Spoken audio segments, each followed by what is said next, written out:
Hello guys, welcome back to the letter. Today we're gonna be playing right where we left off. We didn't play that long last time, but today I'll make sure that we play long enough to let it actually have an impact. Alright, so let's get right into it. With no further ado. I don't have anything to talk about at the beginning of this episode because I don't have a lot to talk about. I'm gonna drink one more sip of water. Before we start, alright, let's get right into it. Yes, load game file. Alright, 15 minutes later. Ordinarily, I don't stop for anything. There's never a need to. That's the beauty of this apartment complex. It's quiet and everyone keeps to themselves. No useless platitudes in the morning. No need to wear a smile on your face lest other people are nosy enough to ask. Today, however, the morning broadcast still plays from Isabella's room. The brisk pace slows to a stop and a frown gradually forms in my face. She hasn't left. Of course, this isn't unusual. There are times when I've left earlier than she did, like last Friday before their open house. But those days are few and far between. It only happens in the dearest circumstances. The last part of that might be a bit of an exaggeration. However, with what's happened in the last 2 days, maybe today is one. The death of a friend isn't something anyone can brush off. And for someone like Isabella is the kind who gets attached to people easily. With Zachary, Ashton, and I, that has been the case. I can't imagine what she might be going through right now, especially when the woman was someone who she owed a lot, despite their training being brief.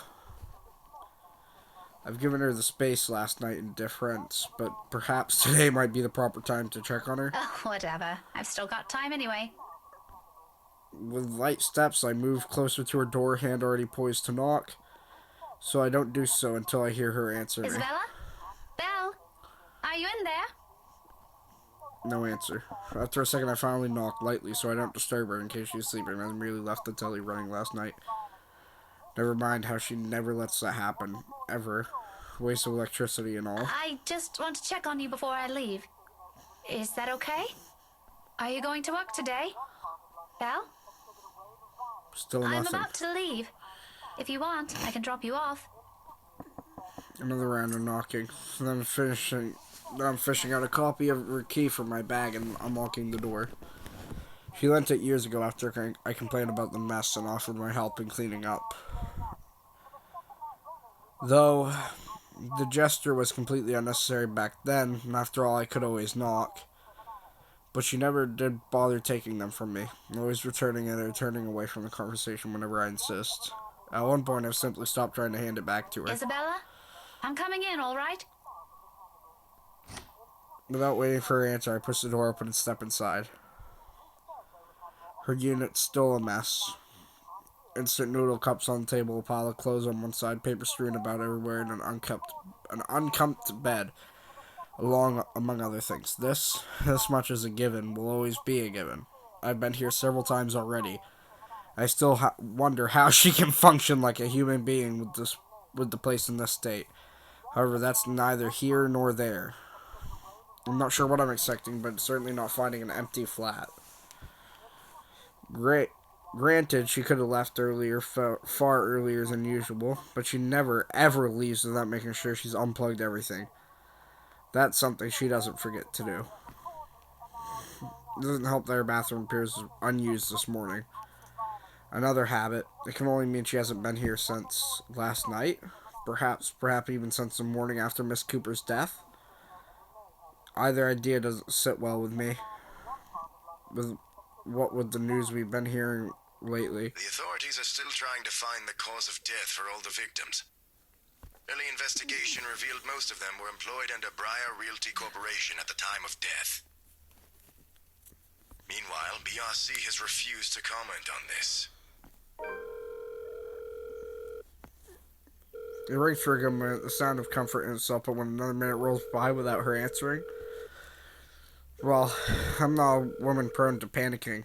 So I'm about to temper, maybe not, but never panic. despite how I may sound when speaking. And I'll ultimately go straight to her voicemail. Aside is the only thing I let out. The pause doesn't last long, though. In the next moment, my fingers are already moving across the screen in search for the two people who might be able to help. It's Ashton's number I find first and dial. Called a habit, but even Isabella thinks he's dependable when the situation calls for it, despite how much they give each other grief. There's Zachary, but around this hour he's probably still sleeping if he has freelance work. It's very likely he's just gotten himself in bed.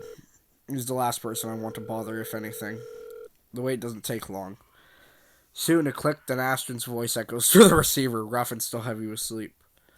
He never did grow fond of mornings. Becca? Christ, what time is it? What's up? Not you, apparently. Good one. Did you call us early just to make that joke? I'm going back to sleep. No, Ash, hold on. This is important. Becca, stakeout last night. Make this quick. I've still got a few hours before the chief bothers me. Sorry, I'll let you go back to sleep after. It's just that... Wait, you were on a stakeout last night? Did I say that? Shit. Forget I said that. Forget I said anything. Forget we had this conversation. So, you have no idea? About what? About what? I also have no idea why we're talking so early in the morning, so there's that. No, will you stop sleep talking or whatever for a second? Belle didn't come home last night. She's gone. Who? Isabella! Instead of an answer, a brief pause comes after, followed by something blunt and heavy hitting a hard surface and a string of rather colorful curses from him. The moment might have been one of the many things I'll keep on to myself and remember fondly in the next few days if things aren't the way they are. When he picks up again, there's no trace of sleep left in his voice. Say that again, from the top. Isabella's gone, Ash. She didn't come home last night. Her flat's empty. She left her telly running. You know she doesn't do that at... Okay, Becca, stop. Calm down first. You're starting to panic. I'm not! You are. Okay. Breathe. Just make sure you aren't sleeping. One person's not going to simply disappear like that. This is Isabella we're talking about. I wonder if this is when she's at Zachary's. Probably when she's at Zach's. I think this is when she's at Did you Zach's. try calling her? What did you think is the first thing I did? She's not picking up. It went to her voicemail. How about Zach? Did you check with him? Not yet. I didn't want to bother him. You know he has trouble sleeping and all that. All right, I'll go ask Zach. I'll call you back. No, wait! He ends the call before I can utter a single word of protest. But for the first time since entering this room, tension has gone from my shoulders and my breathing has eased. The bed creaks as I sink down on it with a sigh. The telly still blares the same uninteresting news, and I'm surrounded by clutter. All the same, it feels strangely calm to be here without worry nagging at me.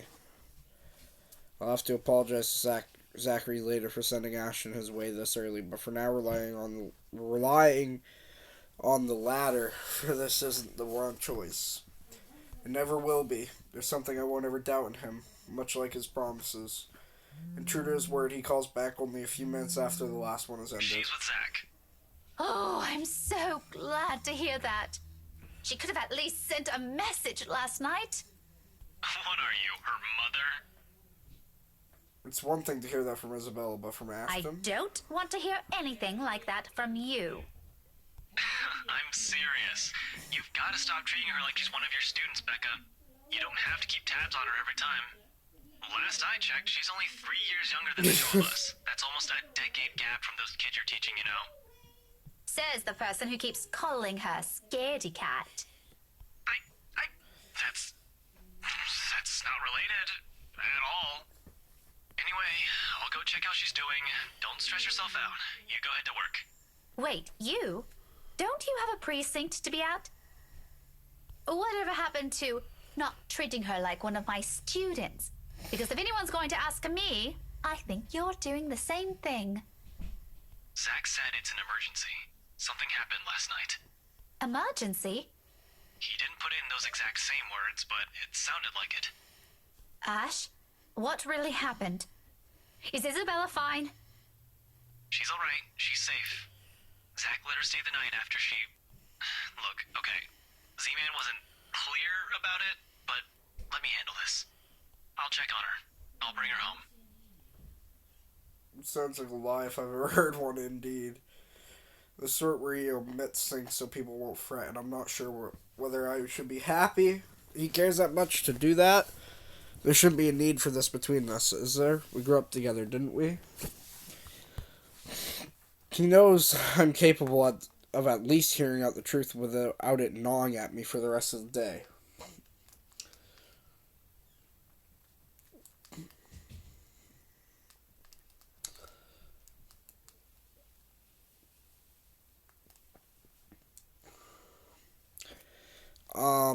He knows me better than that. I know him better than that. Frankly, there's plenty of other things to say about this. But despite, and after all the trouble he went through, with how things are moving at the moment, only one thought occurs to me. What should I say? Sorry for the trouble. I would just say, sorry for the trouble. I recognize his concern for what it is. It's not new for him to go out of his way for us, and to be honest, this is what I love about him. As much as I would have loved to take this off his hands, it's only selfish of me to insist, considering he knows of my other commentaries. To do so feels like I'll be trampling on that kindness he seldom offers to anyone. Sorry for putting you up to this. Nah, don't mention it. You've got other things you need to worry about. Take care of those first. This is a small thing. I still owe you one. Oh, I can name a few things you can do about that. You know, there's this ice cream shop that opened near the movie house. I could use... Okay, let's stop right there. That's enough. On second thought, maybe I'll just think about it some other time. Harsh. Like the old days, when a wayward 26-year-old is at the bottom of the list we need to worry about. This is how we find a common ground. We may not agree on a lot of things, we may see things the way the others do, the way the other does, but the give and take is something we've learned to get used to over the years. Whenever it's like this, confidence in him is the least I can offer as thanks. Really? Thanks for this, Ash. I'll let you know what happened afterwards, I promise. I'll call you later. You have a good day. Bye. I admit, the way he puts it isn't comforting enough. He can be plump like that. So many unknown variables, so many words left unsaid. I wish he'd simply lay them out all in the open. Because like this, I'm more inclined to think there's an exaggeration on the other's part. If it's from Zachary or Ashton, I don't know. In the end, all I can do is wait, go about my day, and hope for the best. Before leaving, I spare Isabella's room one last glance, disturbingly quiet now without her in it. I'll get answers from her later. For now, my concerns are best left here. The rest of the day slips away in a blur. And that is where I'm going to leave it. Despite my best efforts in keeping this morning's events from surfacing in my mind, it sticks. Save. Another day of Rebecca down the hatch, guys. Load game. There we are. Alright, I'll see you all next time. I hope you all enjoyed today's video. Bye-bye.